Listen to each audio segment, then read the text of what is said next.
కర్మల్ని దగ్ధం చేయడానికి మార్గం ఏంటి? అదే జ్ఞానము. అందుకే జ్ఞానం అంటే ఏంటి? జ్ఞానం అంటే ఏమిటంటే ఒక ఇన్ఫర్మేషన్ ఎప్పుడైతే దాంట్లోని సారం తీసుకున్నావో అది నాలెడ్జ్. నాలెడ్జ్ని ఎప్పుడైతే జీవితంలో అప్లై చేసావో అది ఎక్స్పీరియన్స్గా మారుతుంది. ఎక్స్పీరియన్స్ నుంచి ప్రజ్ఞ వస్తుంది, విజ్డమ్ వస్తుంది, విజ్డమ్ నుంచి ట్రూత్ వస్తుంది.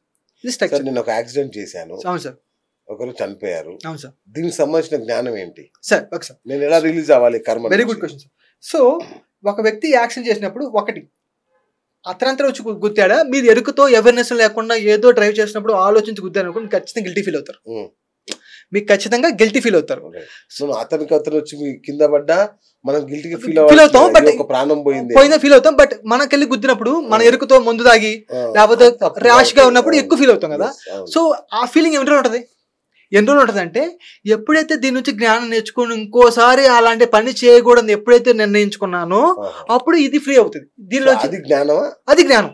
అంటే ఆ విషయం నుంచి నేను ఏం నేర్చుకోవాలి, ఆ విషయం నుంచి నేర్చుకున్నప్పుడు ఆటోమేటిక్ గా ఆ గత జన్మల్లో అంతకుముందు ఏదైతే పని చేస్తామో ఆ పని నుంచి బయటకు వచ్చేస్తాం. ఫర్ ఎగ్జాంపుల్, నేను చిన్నప్పుడు 10th క్లాస్ పాస్ అవ్వలేదు. పాస్ అవ్వకపోవడం వల్ల నేను ఒక వేరే లేబర్ పను లేకపోతే రోజుకు 200 రూపాయలు కూలీకి వెళ్తున్నాను.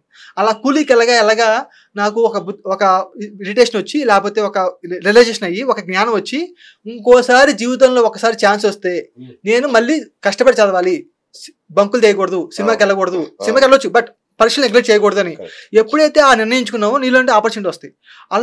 అలాగా 10th వరకు డ్రాప్ అవుట్ అయ్యి తర్వాత బిజినెస్ మ్యాన్ లేకపోతే రియల్ ఎస్టేట్ లో చాలా మంది సంపాదించిన చాలా మంది ఉన్నారు, లేకపోతే ఐఏఎస్ అయిన వాళ్ళు ఉన్నారు. గ్యాప్ వచ్చిన తర్వాత కూడా 12th క్లాస్ ఫెయిల్ మనకి వచ్చింది కదా, 12th ఫెయిల్.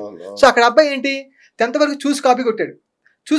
ఎప్పుడైతే ఒక ఐఏ ఆఫీసర్ వచ్చి నిజాయితీగా ఉంటే ఎలా ఉంటది అనే ఒక ఇన్స్పిరేషన్ తను తీసుకున్నాడు, దాంట్లో నేర్చుకున్నాడు. నిజాయితీగా ఉంటే ఏదైనా చేయగలము, నిజాయితీగా ఉంటే రెస్పెక్ట్ ఉంటుంది సమాజంలో అనే విషయం నేను ఎప్పుడైతే ఇన్స్పైర్ చేస్తుందో, ఆ ఇన్స్పిరేషన్ నుంచి నీకు ఒక కాన్ఫిడెన్స్ వస్తుందో లేకపోతే అది నీకు ఇష్టంగా ఉంటుందో అప్పుడు నువ్వు ఆటోమేటిక్గా ఆ పని చేయడం మొదలు పెడతావు. 12th ఫెయిల్ అయ్యాడు, 2 సార్లు ఫెయిల్ అయ్యాడు, అయినా ఆపలేదు. అంటే ఇక్కడ పడిపోవడం జరుగుతూ ఉంటుంది. పడిపోయిన తర్వాత కూడా మనం లెగటానికి ఉపయోగపడేది అంటే నీలో ఉన్న ఆ కరేజ్, నీ సంకల్పం. ఎప్పుడైతే సంకల్పం దృఢంగా ఉన్నప్పుడు నువ్వు పడిపోయి మళ్ళీ లేస్తావు, ఆగవు. అంటిల్ అన్లెస్ ఆ గోల్ రీచ్ అయ్యేదాకా పరిగెత్తూనే ఉంటావు, వెళ్తూనే ఉంటావు. సో ఇక్కడ నువ్వు ఒక అబ్బాయికి నువ్వు యాక్సిడెంట్ చేసినప్పుడు ఆ అబ్బాయికి యాక్సిడెంట్ చేసినప్పుడు దాంట్లోంచి నేర్చుకున్న విషయం నేర్చుకోకపోతే ఎప్పుడు గిల్టీగా ఫీల్ అవుతూ ఉంటావు. ఎప్పుడైతే ఇంకోసారి అలాంటి విషయం చేయకూడదు అని నిర్ణయించుకున్నప్పుడు ఆ గిల్టీనెస్ ఈజీ మెల్లగా పోద్ది. ఇప్పుడు బుద్ధి వేరు, మనసు వేరు, ఆత్మ వేరు. Correct sir. కరెక్ట్ కదా సార్? సో చూడండి సార్,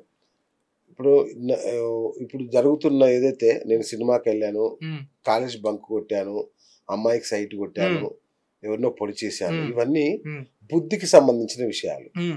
ఇవి బుద్ధికి మాత్రమే ఎరకకు సంబంధించిన విషయాలు అయినప్పుడు ఇవి ఆత్మకి ఎలా అంటుతాయి సార్? ఆత్మ వేరు, బుద్ధి వేరు కదా సార్? వేరు కాదు. So me for example 5 years ఉన్నాయి, 5 ఉన్నాయి సార్. ఇప్పుడు మీ నాలుక వేరు, మీరు వేరా? మీ నాలుక వేరు, మీ పళ్ళు వేరా?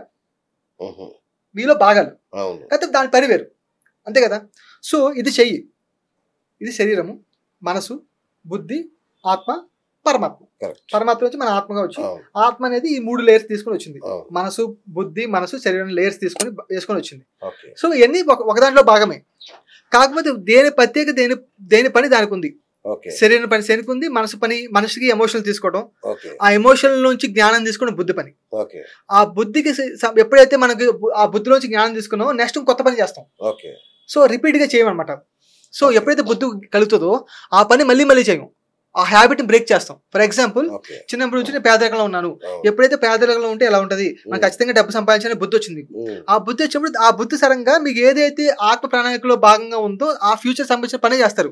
దానిలో భాగంగా మీకు కొత్తగా 24 సంస్థ స్థాపించి ఈ బుద్ధి చెప్పింది లెసన్ నేర్చుకొని డబ్బు లేకపోతే ఎలా ఉంటుందేమో, సమాజంలో రెస్పెక్ట్ కానీ డబ్బులు ఉండాలేమో, ఏదైనా ఒక ఆలోచన. ఆ బుద్ధి వల్ల మీరు పని చేశారు.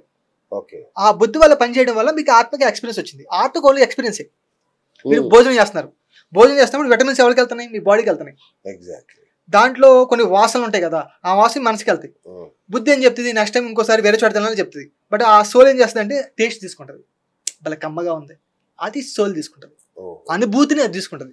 అంటే ఈ మన బాహ్య శరీరము తర్వాత బుద్ధి మనసు చేసే ప్రతిది కూడా ఆత్మకి చెందుతాయి. ఆత్మ రికార్డ్ చేసుకుంటది. ఆత్మ ఎలా అయితే ఫోన్ లో మెమరీస్ రికార్డ్ చేసుకుంటారో, మీరు ఫోన్ లో క్యాప్చర్ చేస్తారు కదా, మెమరీస్ ఉంటాయి, దాని మెమరీస్ అంటాం కదా ఫోన్ లో.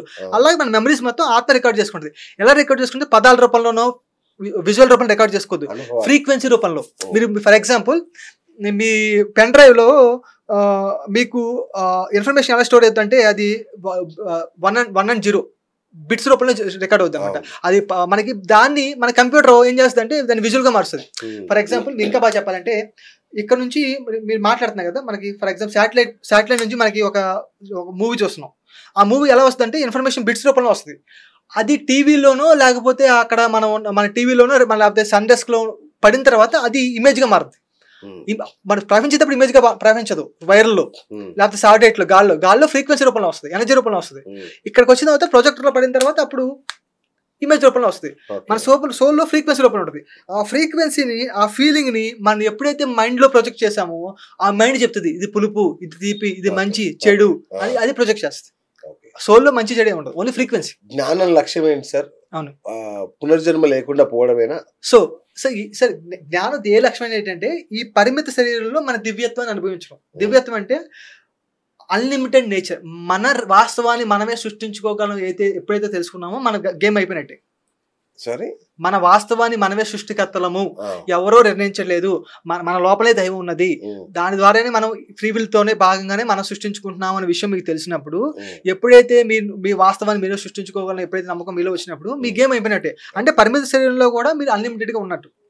ఎవడో నిర్ణయిస్తున్నాడు, ఎవడో నాకు జాబ్ ఇస్తున్నాడు, అలాగా మీకు అంతా మీ కంపెనీ పెట్టుకున్నారు, ఎవడో ఇన్ఫ్లుయెన్స్ చేస్తాడు, మీరు ఈ రోజు కానీ షాప్ మూసేసుకుంటారు, రేపు కానీ మళ్ళీ తెలుసుకుంటారు.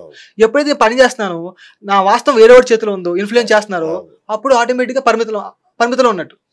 సో అలాగా ఇక్కడ మనం తెలుసుకోవాల్సింది ఏంటంటే నాలెడ్జ్ నేర్చుకోవడం వల్ల ఏమవుతుంది అంటే మీలో అవగాహన పెరుగుతుంది, అవేర్నెస్ పెరుగుతుంది. ఆ అవగాహన పెరిగినప్పుడు మీలో దృక్పథం మారుతుంది, మీలో దృక్పథం మారినప్పుడు మీ రియాలిటీ మారుతుంది. సో జన్మరాహిత్యం అనేది ఉంటుందా లేదా? ఉంటుంది, ఖచ్చితంగా ఉంటుంది. సో జన్మరాహిత్యం ఎప్పటి వరకు అంటే ఎప్పుడైతే మీ అన్లిమిటెడ్ పొటెన్షియల్ని పరిమితంగా కాకుండా అపరిమితంగా మీరు రిలైజ్ అవుతారో అప్పుడు ఆటోమేటిక్గా మీ జన్మరాహిత్యం అయిపోతుంది.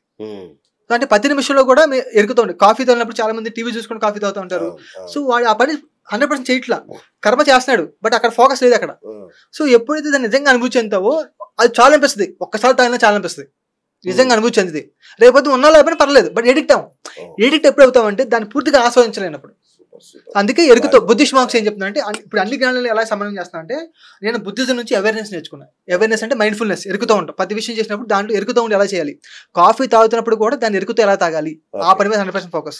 తర్వాత ప్రతిసారి నుంచి మెడిటేషన్ ఏం చేస్తుంది అంటే నీ అంతరంగ శక్తిని గుర్తు చేస్తుంది, మరిచిపోయిన నీ జ్ఞానాన్ని గుర్తు చేస్తుంది, మర్చిపోయిన నీ దివ్యత్వాన్ని గుర్తు చేస్తుంది. సో నీలో ఉన్న ఎబిలిటీస్ని అది గుర్తు చేస్తుంది, నీ గత జన్మల్ని లేకపోతే అంతమంది సంస్కారాన్ని మొత్తం గుర్తు చేస్తుంది. Meditation science సమర్థిస్తుందా? సైన్స్ చెప్తుంది కదా సార్ ఇప్పుడు. సో మెడిటేషన్ చేసినప్పుడు ఏమవుతుందంటే తెలియకుండా నీలో ఆల్ఫా వేవ్స్, బీటా వేవ్స్ లేకపోతే థీటా వేవ్స్ వస్తున్నాయి. ఆ థీటా వేవ్స్ వచ్చినప్పుడు బ్రెయిన్ చాలా స్లోగా పనిచేస్తుంది, ఎక్కువ ఆలోచన రాకుండా తక్కువ ఆలోచనతో చక్కగా పనిచేయడం వల్ల నీ ఆటోమేటిక్గా క్యూర్ అవుతుంది బాడీ అని సైన్స్ ప్రూవ్ చేస్తుంది ఇప్పుడు మెడిటేషన్ వల్ల. ఎక్కువ ఆలోచన ఏమనుకోండి చక్కగా బ్రెయిన్ ఆటోమేటిక్గా రికవర్ చేసుకుంటుంది. ఫుడ్ తినలేదు సార్, ఈ ఫుడ్ తినకపోతే దీని పని ఉండదు, పని లేనప్పుడు ఏం చేస్తుంది దీనిలో చెత్త మొత్తం క్లీన్ చేస్తుంది. ఈ చెత్తను క్లీన్ చేసే పని అప్పుడు పెట్టుకుంటుంది నైట్. అందుకే నైట్ బాడీ రిపేర్ చేసుకుంటూ ఉంటుంది. అందుకే నైట్ ఎర్లీ మార్నింగ్ మంచి నిద్ర ఉండాలి. మంచి నిద్ర పడుకున్నాం అనుకోండి ఎర్లీ మార్నింగ్ లాగానే మనకి చాలా ఎనర్జెటిక్ గా ఉంటుంది, ఎందుకంటే బాడీ రిపేర్ చేసుకుంటుంది అనమాట. సో ఎప్పుడైతే మీరు ఈ మెడిటేషన్ చేసినప్పుడు బాడీ ప్రశాంతంగా ఉంచుకున్నప్పుడు ఆలోచన లేకుండా ఉన్నప్పుడు ఏమవుతుందంటే ఆటోమేటిక్ బాడీ రిపేర్ చేసుకుంటుంది, ఆరోగ్యం వస్తుంది, మానసిక ప్రశాంతత వస్తుంది. ఎప్పుడైతే మానసిక ప్రశాంతత వస్తుందో ఆనందం బయట వస్తువుల నుంచి లేదు, సహజంగానే నాలోనే ఆనందం ఉంది అనే విషయం మీకు తెలుస్తుంది. మెడిటేషన్ ద్వారా మీ ఆత్మను అనుభూతి చెందుతారు. మనకి దైవాన్ని వేదాలు ఏం చెప్తారంటే సచ్చితానంద, సత్ చిత్ ఆనందము లేకపోతే బ్రహ్మానందము అని చెప్తారు. సో ఆనందం సహజంగానే వస్తువు రూపంలో వస్తువులు ఉన్నా లేకపోయినా పరిస్థితులు అనుకూలించలేకపోయినా సహజంగానే నాలో ఆనందం ఉంది. ఫర్ ఎగ్జాంపుల్ వజ్రం ఉంది సార్, వజ్రం మెరుస్తుంది, కాకపోతే దానిపైన భూమిలో దొరికినప్పుడు మట్టి వేసుకుని ఉంది, అంత మాత్రం మాత్రం వజ్రం కాకుండా పోతుంది. సో దాన్ని మనం కడిగినప్పుడు దాన్ని షైనింగ్ చేసినప్పుడు ఆటోమేటిక్గా ఇంకా బాగా మెరుస్తుంది. అలాగే మన ఆత్మకి ఈ వ్యక్తిత్వం లేరుంది, ఈ వ్యక్తిత్వం పరిమితంగా ఉండటం వల్ల దీని ఆత్మ యొక్క వెలుగు మనమే కనిపించట్లేదు. ఎప్పుడైతే దాని యొక్క వ్యక్తిత్వాన్ని పరిమిత ఆలోచన నుంచి అపరిమిత ఆలోచనలు అంటే నా వాస్తవాన్ని నేను సృష్టించుకుంటున్నాను ఎప్పుడైతే నువ్వు తెలుసుకుంటావో ఈ ఆత్మశక్తి మీ ద్వారా వ్యక్తపరుస్తుంది, మీ ద్వారా ప్రకటన అవుతుంది. అప్పుడు అన్లిమిటెడ్ గా మీరు జీవిస్తారు, ఆనందంగా జీవిస్తారు.